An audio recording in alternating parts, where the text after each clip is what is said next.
Americans fell in love with John Grogan's Marley and Me, Life in Love with the World's Worst Dog, which spent countless weeks on the New York Times bestseller list. Marley, the misbehaving, lovable yellow lab, even graced the silver screen in 20th Century Fox's Marley and Me, starring Owen Wilson and Jennifer Aniston. And now Marley is back in Marley and the Kittens. And please welcome to tell us a little bit about it, best-selling author John Grogan. John, thank you so much for joining us today. Thanks for having me on.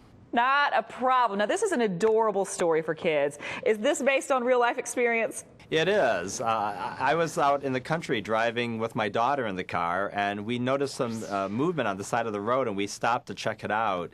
And we found these two little kittens that had been abandoned right just off the pavement.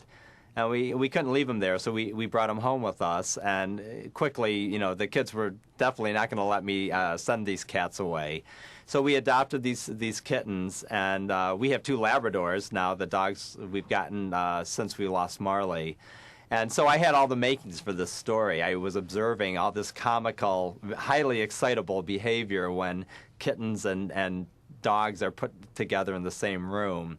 And so that's really where this story started from, and it gave me lots of material to have a lot of fun. I bet you have a lot of material. Now, I read this as an adorable story. Why did you decide to do this story as a children's book? Well, when I wrote Marley and Me, I wrote it for adults, and it was one of the big surprises of that book was that how many children were attracted to my Marley stories, even though this was a book for grown-ups. So that really was my message, that kids really deserve their own version of the Marley story. So I wrote an illustrated children's book called Bad Dog Marley, thinking that that would be the only book. And it became a #1 New York Times bestseller and very popular around the country. So that led to a second book and then a third, and Marley and the Kittens is my fourth book for kids in this series. And I really love the fact that Marley's spirit lives on and he's really beloved in the hearts of school children all over the country and the world. Yes, he is. He's in my heart as well after seeing the movie and reading the book. Now, what did you want kids to know about the difference between dogs and cats when you wrote this? Well, it's funny, you know, when in my story, when the kittens come home, of course the family adores them and is cooing over them. And Marley starts to get a little jealous, and just like siblings do sometimes. And so he starts trying to act more like the kittens, so he'll be loved and adored too. And of course, when a 100-pound nutty dog like Marley is trying to act like a little tiny kitten, it's disastrous. And he's knocking things over and breaking bottles and ripping holes in the doors. And so by the end, what I really want kids to realize is that they are special for what they are, and all they need to do is be themselves, and they will be loved for who they are. They don't have to pretend to be something that they're not.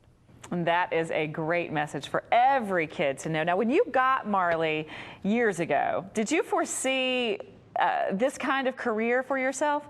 No, I did not. Although I have to say, pretty early in Marley's life, I realized that he was a bigger-than-life character and that he was the stuff that fun stories are made out of. I started, telling these stories at my office or to my neighbors about the crazy things that my dog Marley did. And they always got a big laugh. So and through his life, I was beginning to understand that I had a gold mine of storytelling here in this crazy dog. And so that's what led to Marley and Me, and then Marley and Me then led to my Marley children's books. Now, as you've mentioned, you have new dogs now. You have Gracie and Woodson. Will you write more about their antics as well?